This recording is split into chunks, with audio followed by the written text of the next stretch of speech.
حضرت انس بن نضر رضی اللہ تعالی عنہ ایک صحابی تھے جو بدر کی لڑائی میں شریک نہیں ہو سکے تھے۔ ان کو اس چیز کا صدمہ تھا، اس پر اپنے نفس کو ملامت کرتے تھے کہ اسلام کی پہلی عظیم الشان لڑائی اور تو اس میں بھی شریک نہ ہو سکا۔ اس کی تمنا تھی کہ کوئی دوسری لڑائی ہو تو حوصلے پورے کروں۔ اتفاق سے احد کی لڑائی پیش آ گئی جس میں یہ بڑی بہادری اور دلیری سے شریک ہوئے۔ احد کی لڑائی میں اول تو مسلمانوں کو فتح ہوئی، مگر آخر میں ایک غلطی کی وجہ سے مسلمانوں کو شکست ہوئی۔ وہ غلطی یہ تھی کہ حضور اکرم صلی اللہ علیہ وآلہ وسلم نے کچھ آدمیوں کو ایک خاص جگہ مقرر فرمایا تھا کہ تم لوگ جب تک میں نہ کہوں اس جگہ سے نہیں ہٹنا، کہ وہاں دشمن کے حملے کرنے کا اندیشہ تھا۔ جب مسلمانوں کو شروع میں فتح ہوئی تو کافروں کو بھاگتا ہوا دیکھ کر یہ لوگ بھی اپنی جگہ سے یہ سمجھ کر ہٹ گئے کہ اب جنگ ختم ہو گئی، اس لیے بھاگتے ہوئے کافروں کا پیچھا کیا جائے اور غنیمت کا مال حاصل کیا جائے۔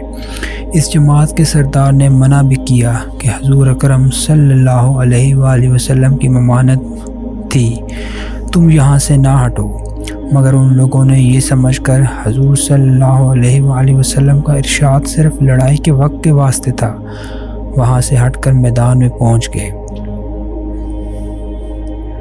بھاگتے ہوئے کافروں نے اس جگہ کو خالی دیکھ کر اس طرف سے آ کر حملہ کر دیا۔ مسلمان بے فکر تھے، اچانک بے خبری کے حملے سے مغلوب ہو گئے اور دونوں طرف سے کافروں کے بیچ میں آ گئے، جس کی وجہ سے ادھر ادھر پریشان بھاگ رہے تھے۔ حضرت انس رضی اللہ تعالی عنہ نے دیکھا کہ سامنے سے ایک دوسرے صحابی حضرت سعد بن معاذ رضی اللہ تعالی عنہ آ رہے تھے۔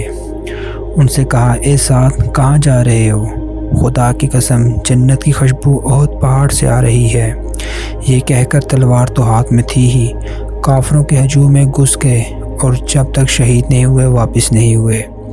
شہادت کے بعد ان کے بدن کو دیکھا گیا تو چھلنی ہو گیا تھا، بہت سے زخم اور تلوار کے نشان بدن پر تھے۔ ان کی بہن نے انگلیوں کے پوروں سے ان کو پہچانا۔ جو لوگ اخلاص اور سچی طلب کے ساتھ اللہ کے کام میں لگ جاتے ہیں ان کو دنیا ہی میں جنت کا مزہ آنے لگتا ہے۔ یہ حضرت انس رضی اللہ تعالی عنہ کی زندگی ہی میں جنت کی خوشبو سونگھ رہے تھے۔ اگر اخلاص آدمی میں ہو جاوے تو دنیا میں بھی جنت کا مزہ آنے لگتا ہے۔